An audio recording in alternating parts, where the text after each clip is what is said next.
Assalamualaikum warahmatullahi wabarakatuh. Perkenalkan, nama saya Merdi Sukmayadi. Di sini saya akan mereview jawaban-jawaban saat ulangan.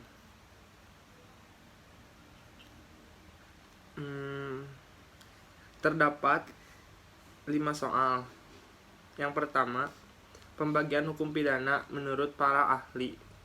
Yang kedua, istilah-istilah atau sanksi pidana. Yang ketiga, teknik tindak pidana. Yang keempat, sejarah KUHP. Dan yang terakhir, yang kelima, pembaharuan KUHP. Pembagian hukum pidana menurut para ahli.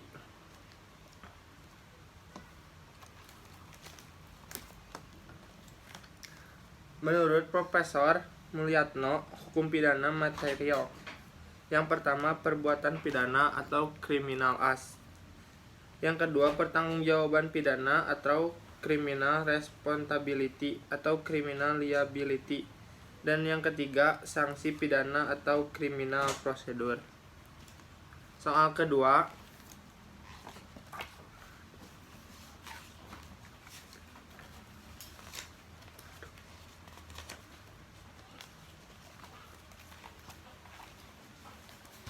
yaitu istilah-istilah atau sanksi pidana.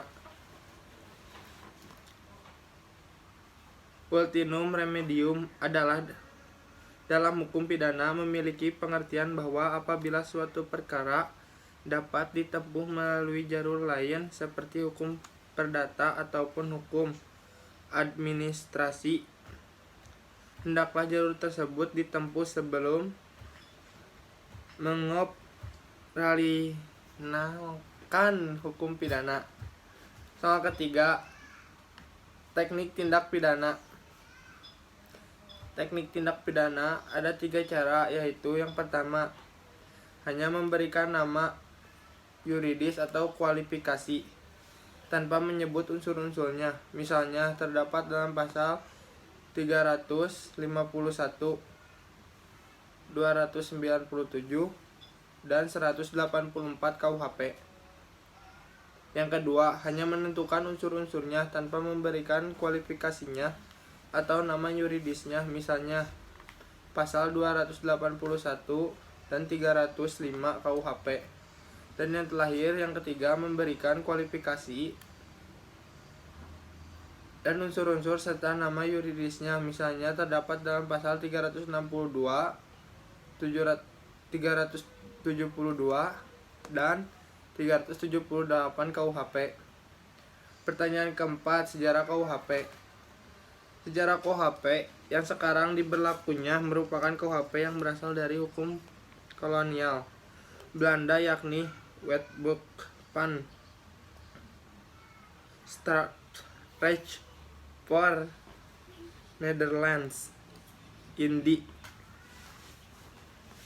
Statsblad tahun 1915 nomor 732 dan mulai berlangsung sejak tanggal 1 Januari 1918.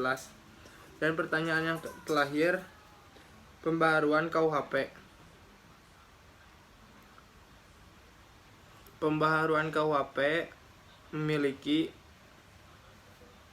4 cara, yaitu yang pertama, sejarah berlakunya KUHP di Indonesia berasal dari WPS Belanda melalui pasal 75 RR JO pasal 131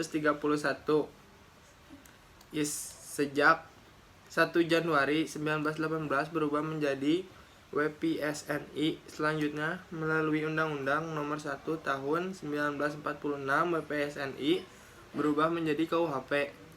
Yang kedua, alasan diadakan pembaharuan KUHP. Yang pertama, yaitu alasan politis. Yang kedua, sosiologis. Yang ketiga, praktis. Dan yang keempat, alasan adaptif. Yang ketiga, cara-cara melakukan pembaharuan KUHP. Yang pertama, kriminalisasi. Yang kedua, dekriminalisasi. Yang ketiga, rekriminalisasi. Yang keempat, depenalisasi. Dan yang kelima, mitigating.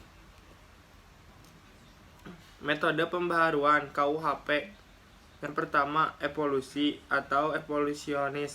Yang kedua, kompromis, dan yang ketiga, global.